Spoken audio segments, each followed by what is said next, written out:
Before we can talk about how bacteria make animals sick or how we treat those infections, we need to understand the machine itself. The bacterial cell isn't just a blob. Every single structure it has exists because it does a job. And here's the thing. Those same structures are often what make bacteria dangerous, detectable, and treatable. So we're not memorizing parts. We're asking, why does this thing exist and what does it mean for my patient? Bacteria like houses. Some have thick brick walls. That's your gram positives.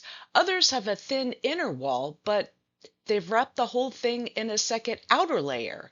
That's your gram negatives. That outer layer is called the outer membrane, and it's studded with a molecule called LPS, lipopolysaccharide, which is one of the most potent inflammatory triggers in all of medicine.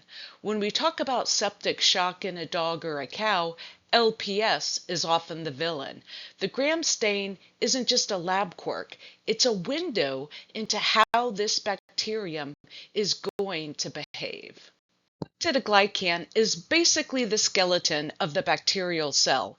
It holds the whole thing together under pressure. Now, here's the clinical hook. The enzymes that build this skeleton are the exact targets of our most common antibiotics, the penicillins and cephalosporins. They don't destroy the wall, they prevent it from being repaired. As the bacterium divides, it can't finish building the wall and it falls apart. That's elegant pharmacology. But if a bacterium doesn't have a wall at all, like mycoplasma, those drugs are completely useless. The target does not exist. PS is the reason gram-negative infections are often more dangerous systemically than gram-positive ones. Lipid A, the inner portion of LPS, is one of the most potent activators of the mammalian immune system ever discovered.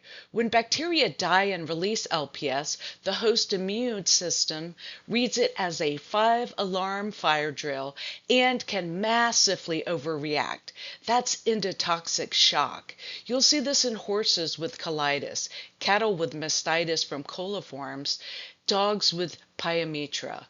The outer membrane is also a fortress. Many antibiotics can't even penetrate it, which is why treating gram-negative infections requires specific drugs that can get through. Think of these as the bacteria's toolkit. The capsule is basically an invisibility cloak. It hides the bacterium from neutrophils. Pili are like Velcro. They let the bacterium stick to the bladder wall, the gut epithelium, the respiratory mucosa. You can't infect if you can't attach. Biofilms are why that catheter infection won't clear with antibiotics.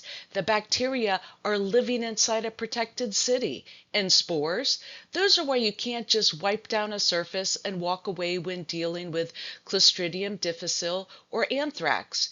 These structures directly drive the clinical decisions you'll make. How I want you to think about everything we just covered. Every time you encounter a bacterial infection, you're running a decision tree in your head.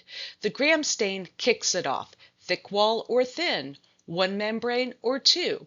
From there, you can start predicting, is this animal at risk for endotoxemia? Will my beta-lactam actually work here? Is this a pathogen that evades phagocytosis?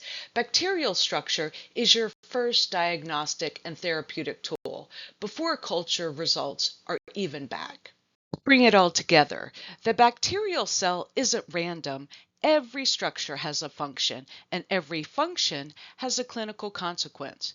The gram stain is your first clinical tool. The cell wall, or lack of one, determines which drugs you reach for. LPS tells you which patients are at risk of crashing. The special structures tell you how virulent the organism is and how hard it will be to clear. If you take one thing from this talk, take this. Structure is not trivia. It's a decision-making framework you'll use every day in practice. Take a moment to think about this scenario. before we work through the answer together. We talked about what makes gram-negative bacteria uniquely dangerous systemically. The answer is LPS, specifically lipid A. When those bacteria die in lice from the infection itself or even from antibiotic treatment, they dump LPS into the bloodstream. Lipid A binds to TLR4 receptors on immune cells and triggers a massive cytokine cascade.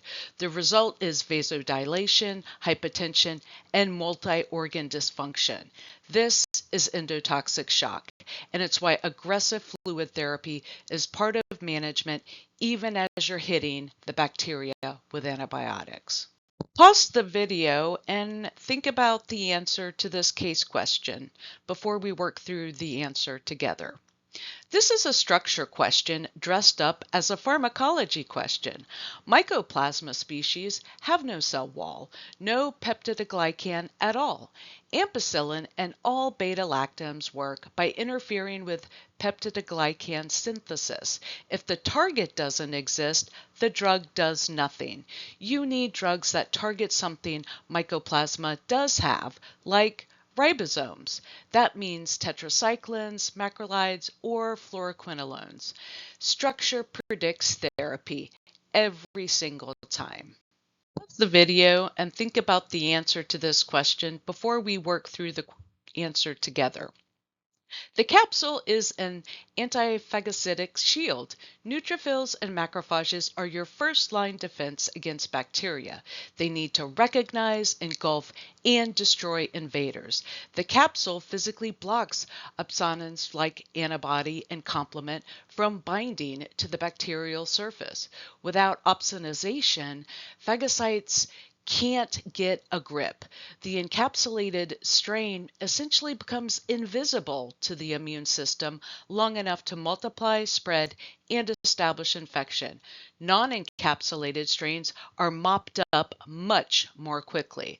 This is also why capsular polysaccharides make such effective vaccine antigens.